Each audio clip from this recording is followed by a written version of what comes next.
Le vivant, c'est aussi les forêts. Nous sommes de retour au Kenya, je mets le cap sur la forêt de Kakamega.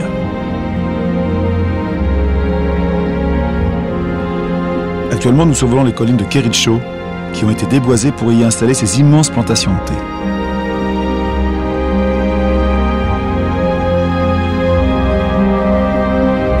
Le thé a été amené ici par les missionnaires anglais au début du siècle.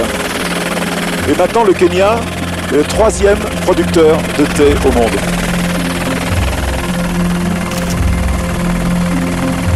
Alors là, vous voyez ces grandes forêts d'eucalyptus qui ont été plantées pour pouvoir se servir du bois coupé pour faire sécher le thé. Les eucalyptus ont été importés d'Australie. Et c'est pas terrible pour la biodiversité parce qu'en dessous des eucalyptus, il n'y a pratiquement aucune vie. Regarde, c'est incroyable ça, nous regardez. Ils sont figés. On dirait qu'ils nagent, on a l'impression que ces gens nagent dans une mer de thé. Là, c'est magnifique.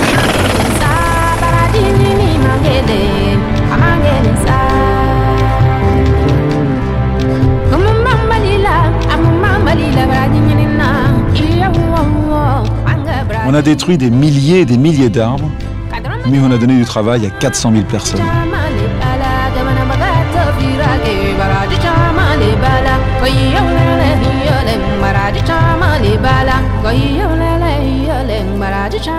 Nous gagnons à présent le dernier lambeau de forêt tropicale du Kenya. Il faut rappeler que dans ces forêts tropicales humides vit 50% de la faune et de la flore mondiale.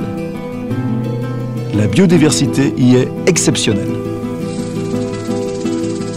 Convaincre l'homme que la vie doit être protégée dans toute sa diversité. C'est l'objectif d'une association qui vient à la rescousse de la dernière forêt tropicale du Kenya, la Kakamega Forest, où je me trouve maintenant. Car la forêt de Kakamega est en péril à cause de la pression démographique. 200 000 personnes habitent ici. En 50 ans, la forêt a rétréci de moitié. La principale cause de déforestation dans cette forêt, c'est la pauvreté.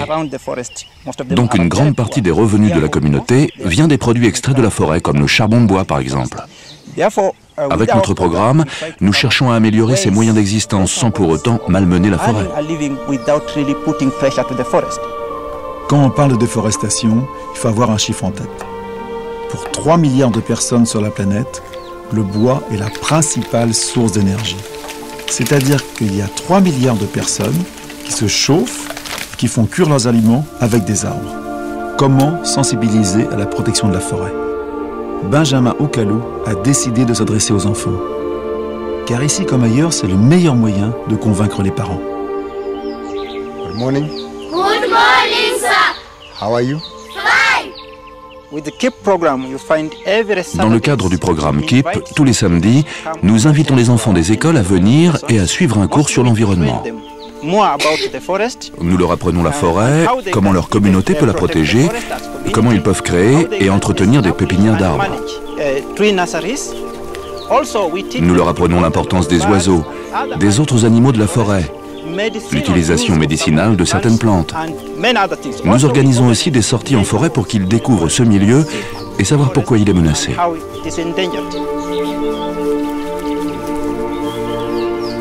L'initiative de Benjamin ici au Kenya est primordiale. Mais la déforestation est loin d'être un problème réservé aux pays en voie de développement.